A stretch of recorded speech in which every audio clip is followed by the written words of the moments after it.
سنتعرف في هذا المقطع عن النزال المرتقب بين المقاتل الداغستاني عثمان نورماغوميدوف ضد المقاتل الهيرلندي بول هيوز.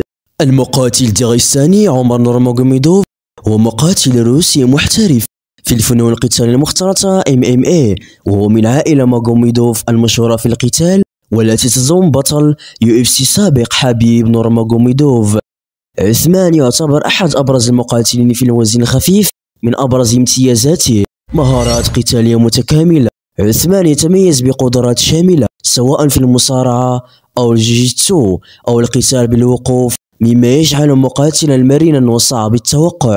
أسلوب المصارعة الداغستاني كجزء من تراث المقاتلين الداغستانيين، يمتلك عثمان مصارعة قوية جدا مع تحكم كبير في الأرض، وهي ميزة تمنحه تفوقا في نزالاته.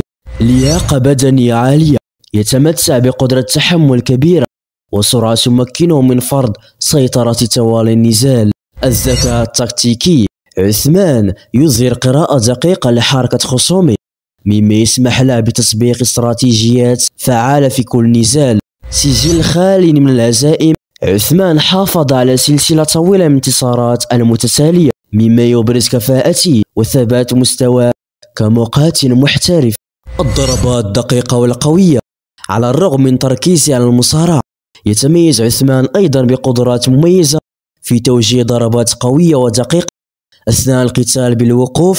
الانتماء إلى فريق ماغوميدوف، كونه جزءا من فريق حبيب نورماغوميدوف يعزز من تدريبه واستعداده، حيث تلقى نصائح ودعما من أحد أعظم المقاتلين في تاريخ الرياضة.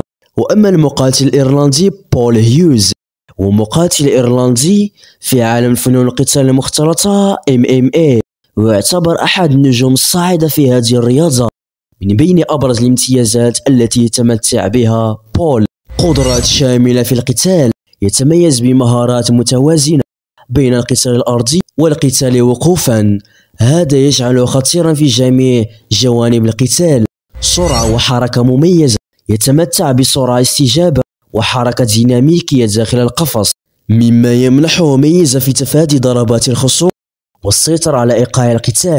ذكاء تكتيكي، يظهر القدرة على قراءة خصمه خلال النزال وتعديل استراتيجيته لتحقيق الفوز.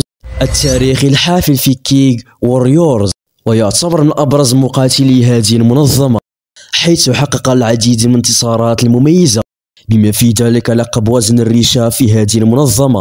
التحمل البدني، يتمتع بلياقة بدنية عالية، مما يسمح له بالاستمرار بنفس الأداء العالي خلال الجولات الكاملة. شعبية متزايدة، له قاعدة جماهيرية كبيرة خاصة في إيرلندا وأوروبا، مما يجعله اسما بارزا في عالم MMA. تستعد دبي لاستضافة حدث رياضي عالمي استثنائي من نوع آخر في عالم الفنون القتالية المختلطة MMA، حيث سيتم تنظيم بطولة سلسلة الأبطال العالمية. الحدث المنتظر سيجمع بين بطل داغستان عثمان نورماغوميدوف ابن عم حبيب نورماغوميدوف والمقاتل الإيرلندي بول هيوز في نزال مثير سيقام بدبي. هذه المباراة تعتبر واحدة من أبرز الأحداث الرياضية التي ستشعل حماس عشاق الرياضة في مختلف أنحاء العالم. سيجمع النزال بين اثنين من أبرز الأبطال في عالم الفنون القتالية المختلطة، مع سجل حافل بالإنجازات، ويعتبر من أبرز الأبطال في تاريخ الفنون القتالية المختلطة MMA. وأما موعد النزال فسيقام يوم السبت 25 يناير 2025. وبهذا وصلنا لنهاية المقطع، أتمنى أن ينال إعجابكم، وإلى اللقاء.